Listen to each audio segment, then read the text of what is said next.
नमस्कार दोस्तों, आपका स्वागत है राजीव टॉक्स में। आज का विषय उपराष्ट्रपति चुनाव से पूर्व की संध्या। पूर्व संध्या पर क्या क्या हो रहा है उस पर नज़र बनाए रखने के लिए यह वीडियो तैयार किया जा रहा है। जैसे कि बिहार में कल से एक इंटरव्यू बड़ा प्रसारित हो रहा है कि राजीव प्रताप रूडी और निशिकांत दुबे दोनों एक दूसरे के बारे में कैसी सोच रखते हैं, क्या सोचते हैं एक दूसरे के बारे में, या बीजेपी में क्या हो रहा है, वहाँ पे भी कई विचारधाराएं काम कर रही हैं। तो राजीव प्रताप रूडी ने अपने एक प्राइवेट चैनल में इंटरव्यू के दौरान निशिकांत दुबे जी को बहुत घमंडी कहा, और ये बातें तभी निकलती हैं जब टूट फूट की दिशा की ओर जा रहे होते हैं विधायक या एमपी। तो अंदाज़ा लग सकता है कि कॉन्स्टिट्यूशन क्लब ऑफ इंडिया का जब इलेक्शन हुआ था तब निशिकांत दुबे जी ने राजीव प्रताप रूडी साहब का विरोध किया था। अब बहुत पुरानी बात नहीं है, ये लगभग 1 महीने के अंदर की ही बात है। और राजीव प्रताप रूडी जीत गए थे वो इलेक्शन। अमित शाह और उनकी कंपनी के वफादार सिपाही निशिकांत दुबे जी की हार हुई थी, जबकि निशिकांत दुबे जी ने थोड़े से आरोप भी लगाए थे राजीव प्रताप रूडी के ऊपर कि उनको न जिताया जाए, वो ऐसे हैं वो ऐसे हैं। लेकिन राजीव प्रताप रूडी साहब ने कल के इंटरव्यू में उसका बदला ले लिया। तो यहाँ पर ये रेफरेंस इसलिए ज़रूरी था कि उपराष्ट्रपति का चुनाव होना है। ये दोनों सांसद बीजेपी के हैं और 2 घटक दल बन जा रहे हैं, क्योंकि राजीव प्रताप रूडी भी कांग्रेस की मदद से बने। अगर कांग्रेस ने उनको फेवर नहीं किया होता तो वो नहीं बनते। सोनिया गांधी ने भी उनको वोट किया और भी लोगों ने वोट किया, तब जाके वो बने। लेकिन अब उपराष्ट्रपति चुनाव में बीजेपी को यही तो समस्या है। जो 2 डिनर डिप्लोमेसी के जो डिनर रखे गए थे वो दोनों कैंसिल करने पड़े कि अब की बार खतरा बाहर की बजाय अंदर से ज़्यादा है। इधर राजीव प्रताप रूडी बिल्कुल खुलेआम दिख रहे हैं।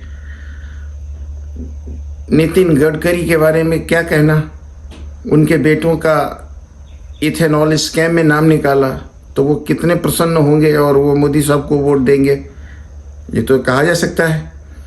और चंद्रबाबू नायडू उधर हैं, जो बगावत पे तो नहीं कहा जा सकता, लेकिन डिमांड इतनी हाई है कि उसको मनवाना बहुत कठिन है। और बीजेडी यानी उड़ीसा के जो भूतपूर्व चीफ मिनिस्टर पटनायक साहब यानी नवीन पटनायक साहब, उनको भी बहुत बड़ा गुरेज है कि उनको सत्ता से अभी हटाया गया। जैसे सब जगह वोट चोरी हो रही है वैसे वहाँ पे भी अगर जांच पड़ताल करवाई जाएगी तो निश्चित रूप से वहाँ भी निकल आएगा। तो उनको भी बहुत बड़ा मलाल है और तकलीफ़ है। तो ये हुए नीतीश कुमार जी जो हैं अंदर ही अंदर मजबूरी में रुके हुए हैं, क्योंकि इलेक्शन होने के बाद वो देखेंगे। तो अंदर ज़्यादा तकलीफ़ है बीजेपी के अंदर और एनडीए के अंदर, यहीं पे तो सबसे ज़्यादा प्रॉब्लम है। और साथ में सिंधिया जो राजस्थान की भूतपूर्व मुख्यमंत्री हैं, उनका एक गुट है, और उत्तर प्रदेश से हमारे योगी जी का एक गुट है। ये सब प्रसन्न लोग हैं मोदी जी से, वो लोग हैं। तो सब लोग अपनी जुगाड़ों में फिट हैं कि कब मौका मिले, मौका की तलाश में है वो ये नहीं चाहते कि हम एक्सपोज हो जाए और बाद में फिर हमारी दुर्दशा हो। वो ये देखना चाहते हैं कि खेल एक साथ हो रहा है कि नहीं। और यहीं पे हमारे मोदी साहब और अमित साहब की सांसें अटकी हुई हैं। तो जितने भी हमने नाम गिनाए हैं, उन नामों में अगर आपको कोई त्रुटि लग रही हो तो कमेंट करके ज़रूर बताएं कि क्या संदेह नहीं होता है। इतने कॉन्फिडेंट कभी आपको दिख रहे हैं हमारे चाणक्य जी और हमारे प्रधानमंत्री जी।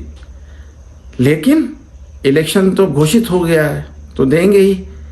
साउथ के कैंडिडेट हैं, साउथ में ज़्यादातर कांग्रेस का उधर बोलबाला है, क्योंकि तमिलनाडु में इंडिया गठबंधन की सरकार है, तेलंगाना में कांग्रेस की सरकार है, कर्नाटका में कांग्रेस की सरकार है, केरला में इंडिया गठबंधन की सरकार है, और आंध्र प्रदेश में चंद्रबाबू नायडू के ऊपर बहुत बड़ा प्रेशर है, क्योंकि जस्टिस सुदर्शन रेड्डी और चीफ मिनिस्टर नायडू साहब ये क्लासमेट हैं, बहुत पुराने दोस्त हैं और आंध्रा के हैं। वो पॉलिटिक्स में आ गए थे, वो जज बन गए थे। तो ऊपर से आंध्र प्रदेश की तेलुगु अस्मिता का भी सवाल है, तो लगभग साफ है उधर साउथ इंडिया। और नॉर्थ इंडिया में आपको हमने बता ही दिया है कि कितनी कठिनाइयाँ हैं। जिनका जिनका अपमान हुआ है वो सब बदले लेने के लिए बैठे हुए हैं। तो विशेषज्ञों का मानना ये है कि उपराष्ट्रपति चुनाव में अगर वो जीत भी जाते हैं, मेरे हिसाब से वो वही जीतेंगे, सीपी राधाकृष्णन साहब ही जीतेंगे। लेकिन अगर 62 सीट से वो अगर 10-15 सीट पे आ गए तो फिर फॉलोड बाय अविश्वास प्रस्ताव होगा, क्योंकि अविश्वास प्रस्ताव में 10-12 सीट पे तो फिर से ताकत लगाई जाएगी। 62 से 15 पे आ गए और 15 को तो फिर खींचने की कोशिश करेंगे। तो ये मैटर चल रहा है। अब देखते हैं, आज की रात को डिनर तो कैंसिल हो गया है, अब वो क्या हो रहा है क्या नहीं हो रहा है। पेगासस भी काम कर रहा होगा, और जब राहुल गांधी को विदेश में फॉलो कर रहे हैं लोग, तो यहाँ तो एमपीज़ को बहुत बुरी तरह से फॉलो कर रहे होंगे। एक आदमी पे 4 लगे होंगे, लेकिन उससे कोई फ़र्क पड़ने वाला नहीं है। जिसके मन में क्या है वो तो व्हिप जारी नहीं होना है, वोट तो देना ही देना है। तो मोदी साहब और अमित साहब को 9 तारीख की रात को ही चैन मिलेगी जब वो पर्चियाँ बाहर निकलेंगी। अब ये हो सकता है कि ईवीएम तो है नहीं कि जो उसको फटाफट आगे बढ़ जाए पीछे हो जाए। अब ये कागज़ से डाले जाएंगे। हाँ, अब ये बॉक्स को पलटा के देख लिया जाए कि उसमें एक पर्ची पहले से है कि नहीं, फिर उसके बाद में वो डाला जाए। क्योंकि अब शंका इस लेवल पे बढ़ गई है कि बॉक्स के अंदर क्या क्या मटेरियल है, सब खूब नीचे ऊपर सब देख लें, हाथ डाल के खबवा लें कि इतनी पर्चियाँ ऊपर चपकी हैं कि नटकी हैं, तो उनको भी देखना चाहिए। तो इस लेवल पे जब विश्वसनीयता आ जाती है तब गुटों में इतना अंतर आ जाता है। तो बीजेपी अभी बहुत परेशान है, उसके सांसद आपस में लड़ रहे हैं, एनडीए गुट आपस में बहुत खुन्नस में है, परेशान है। पीछे हटा जाए, इस तिकड़मबाजी से हटा जाए, और इलेक्शन कमीशन भी छुटकारा चाहता है। किसी न किसी तरह से सब छुटकारा चाहते हैं। देखते हैं 9 तारीख को उपराष्ट्रपति कौन बनता है। अगर गलती से जस्टिस सुदर्शन रेड्डी साहब बन गए तो ये सरकार का जाना तय होगा, और अगर वो सीपी राधाकृष्णन बन गए तो फिर वो भी बहुत दिनों तक टिकने वाली सरकार नहीं रहेगी, क्योंकि मार्जिन बहुत कम होगा। आज का वीडियो यहीं तक। अगर आपको पसंद आया हुआ हमारा वीडियो, लाइक करें, सब्सक्राइब करें। धन्यवाद।